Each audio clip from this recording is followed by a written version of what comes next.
Welcome to lecture series on signals and systems. In the previous lectures, we saw a signal and classification of the signals and the elementary signals and basic operations on the signals. That the first part of the first unit. Okay. In this lecture, we will start with the second part of the first unit, that is systems. Okay. Systems and classification of the systems. Okay. So, a system is defined as a physical device that generates a response or an output signal for a given input signal. That is the definition. Okay. So, what exactly the system is? It will have an input and correspondingly it will perform some operation on the input signal and it will generate one more signal based on the operations and required operations and the input signal. Okay. So, system is having an input and input signal and produces the one more other type of signals which will be just a operation or a function of input signal. Okay. So, that you can understand simply, that is y of t is equal to t of x of t, that is t is nothing but some transfer characteristics or some of the operations on x of t will be performed and that will be output here. Okay. So, the classification of the systems are listed here. It goes as continuous time and discrete time systems, static and dynamic systems. Okay. And these static and dynamic systems are also called as memoryless and with memory systems, okay, corresponding to static and dynamic. Then third is causal and non-causal systems. Okay. Then linear and non-linear systems, and then time invariant and time variant systems, and finally stable and unstable systems. Okay. So, we will see one by one in detail. The first one, continuous time and discrete time systems. Okay. So, by the name only you can understand the signal or a system which will operate on continuous time signal, that is its input is also a continuous time signal and its output is also a continuous time signal, then that system we call it as CT system or a continuous time system. Similarly, a discrete time system will have a discrete time input and it produces a discrete time signal. Okay. So, that's about for every system you can classify in whatever the operations that we take, we can classify them as continuous time system or a discrete time system. Okay. That's the first classification. Okay. And then in the second, it's about the static and dynamic system. Okay. A system is said to be static. Okay. Also, they will be referred as memoryless and with memory. With these names, you can understand this one. A system is said to be a static or a memoryless if its output at any instant depends on the input at that instant only. Okay. It should not be depends on the past or a future values. Then that future values of the input, then that system is called as static. Okay. In simple words, a system is said to be a static system if its output depends on the present input only, not the past and future inputs. Okay. So, then otherwise it is the dynamic system, that is if it depends on the past inputs of the signal or if it depends on the future inputs of the signal, then it is the dynamic system or you can say with memory system. Okay. So, we will see some of the examples here. Y1 of t equal to x square of t. Okay. So, you can see this is a continuous time static system. Okay. How you can say that? For start substituting some values of t here. So, that is t equal to 0 ke liye you will get x square of 0 only, 1 ke liye x square of 1, minus 1 ke liye x square of minus 1. So, it depends on the present input only. Okay. That is why it is static system, that too in continuous time. Okay. So, in the second case it is y1 of n equal to n x of n. Okay, again if you do the same thing by substituting some of the values of n here, it also depends on the present input only. So it is the discrete time static system example. Okay, similarly in the third, it is y2 of t equal to x of t plus 1. Okay, if I substitute t equal to 0 here, what I will be getting? Y2 of 0 equal to x of 1. Okay, so it is the continuous time dynamic system, because the present output, that is 0, is depends on the future. Okay, depends on the future input, that is x of 1. Okay, similarly in the fourth example, y1 of n equal to x of n minus 1. So this is the dynamic discrete time dynamic system. Here you can see the output, present output is depends on the past input. Okay, so depends on the past input, that is y of 0 is equal to x of minus 1 here.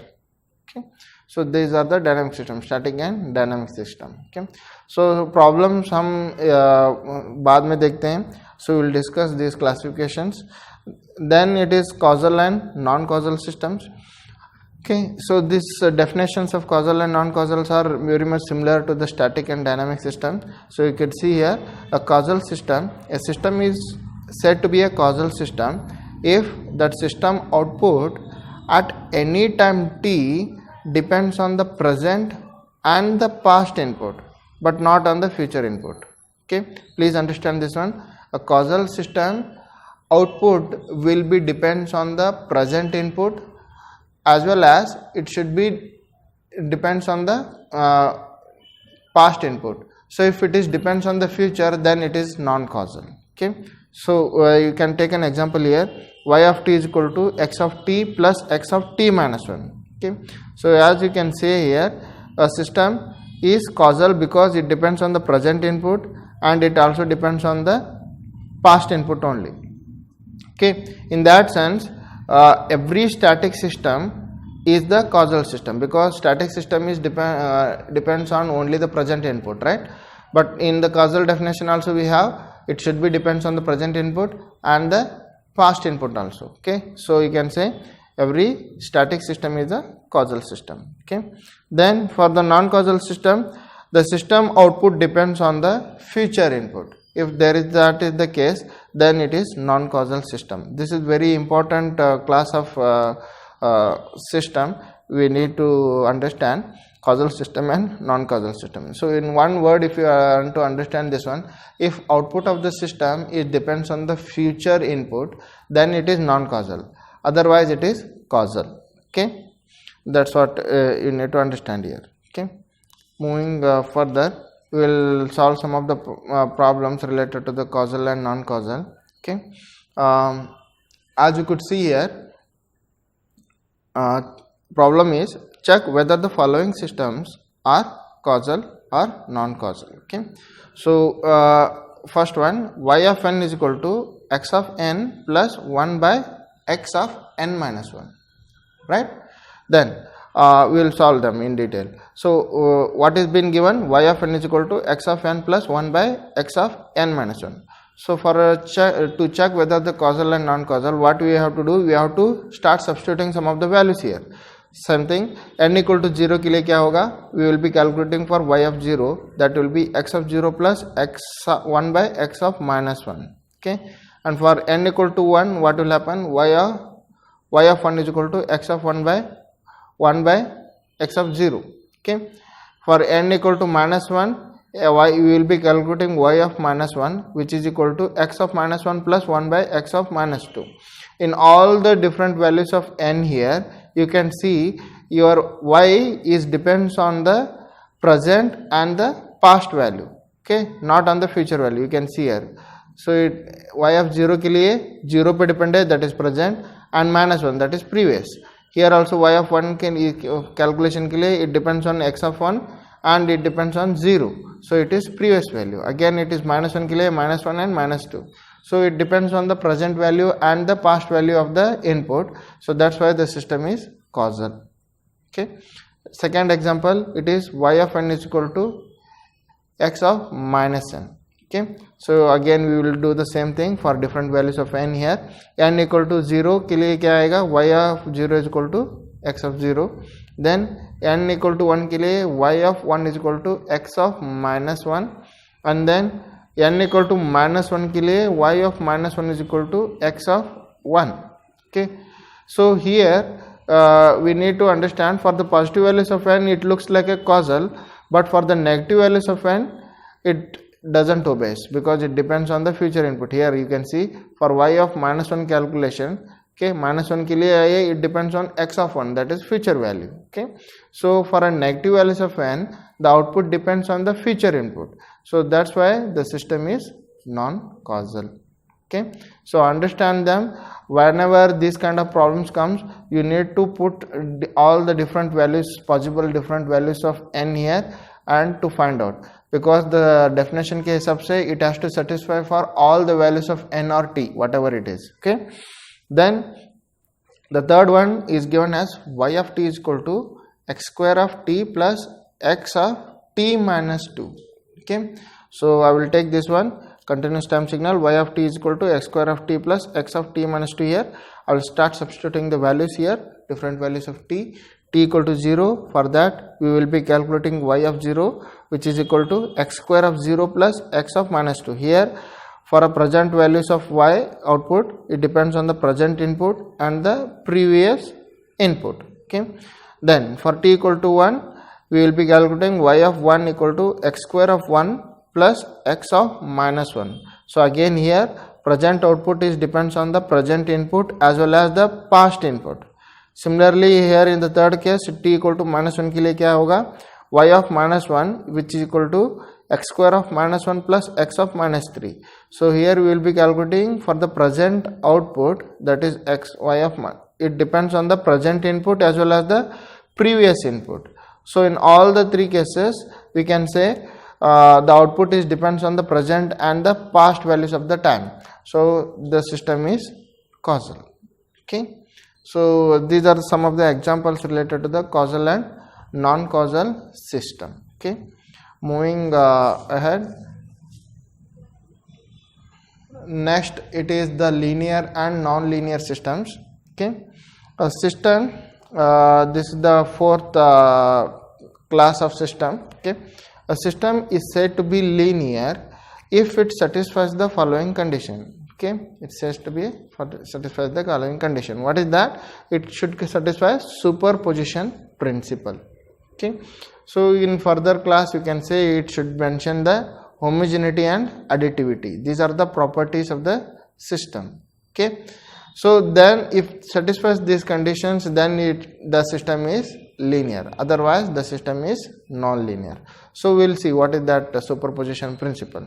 Okay, superposition principle states that a total output response, okay, total output response due to two or more inputs to the system is the sum of the output response that would have caused by the individual input. Okay, individual input. So this is a little complicated if you just read through the thing. So if you take a system, okay, so it is something like a system is there. Okay, this is one system, and consider it is having two inputs. So here it is saying two or more inputs. So I am taking x1 of t and x2 of t. Okay, and whatever it is producing as saying it is y of t. Okay, output. So the output, total output response y of t should be equal to of the total input of the system should be equal to individual responses का output होना चाहिए. Suppose if x1 of t is the only signal given to the system, consider it will be producing y1 of t. Okay, and x2 of t is the single input to the system, it is producing y2 of t. Then total response of the signal y of t will be equal to y1 of t plus y2 of t. Okay, if it satisfies this, then it is superposition principle and then it is said to be a linear system. Okay, problem solve करने के बाद आपको ये अच्छी तरह से समझ में आएगा. Okay, then what is this homogeneity property? a system is said to be homogeneous if, okay, any signal x of t, for any signal x of t, a scaling input signal scales the output signal by the same factor. Okay, so when it is said to be homogeneous, if a scaling of the input signal scales the output signal by the same factor. So take an example here. If function, okay, f of a of x, that is scaling of input signal, will lead to the scaling of output function, same factor में वो scale होगा a of f of x. Okay, then this is homogeneity or homogeneous system. Okay, and what about the additivity? It is something like x1 of t plus x2 of t will lead to the f of x1 plus f of x2. Okay, so combine these two terms, additivity and homogeneity, that will be a superposition principle. Okay, so while solving the problem, I will even give you the steps to follow for calculating the given system to be linearity. Okay, so as a definition you can understand here that a system is said to be a linear system if it satisfies a superposition principle. Otherwise it is a non-linear system. Okay, so how to solve the problems related to the linearity? Okay, so I will give you the steps for to check whether the linear system is linear or not. Okay, so here you can see whenever any signal is been given. Okay, so what are the steps you have to take? The first step says apply input x1 of x1 and record the output y1. Okay, then because consider a system is having two inputs, उसके हिसाब से उसका individual output responses क्या होता है वो देखना है हमें और दोनों को ऐड करना है एंड कंबाइंड इनपुट रेस्पॉन्स का आउटपुट चेक करना है एंड दोनों को कंपेयर करना है. That's what we are doing here. Okay, so apply input x1 and record y1. Similarly, in the second step, we need to do the same thing for x2 input and record y2. Okay, now in the third case, what we need to do, apply the combined input, something like a1 x1 plus a2 x2, and a1 and a2 are the some scalar values. Okay, so for this, what will be the response? So that will be a y3. Okay, so this is the combined input responses, a1 x1 plus a2 x2. This whole thing acts as a input now. उसका output response क्या आएगा? That will be y3. ऐसा ले लो. Okay, now compare the y3 output with respect to addition of the individual responses of the signal, that is a1 y1 plus a2 y2. Okay, y1 is the output response related to x1, y2 is the output response related to x2 input. So दोनों का add करना है. Okay, that is what the thing, and then both of them has to be compared now. Okay, so compare y3, that is the combined input response, and with the a1 y1 plus a2 y2, it is the sum of the individual input response. Okay, output response. Now if y3 equal to a1 y1 plus a2 y2, then the system is linear. Okay, otherwise if it is not equal, then the system is non-linear. Okay, understanding? Okay, so we will take one example here to check for the linearity, that is y of t is equal to x square of t. Okay, y of t is equal to x square t. This is the signal being given. So what is the step 1? We need to check for the input x1 of t के लिए output has to be y1 of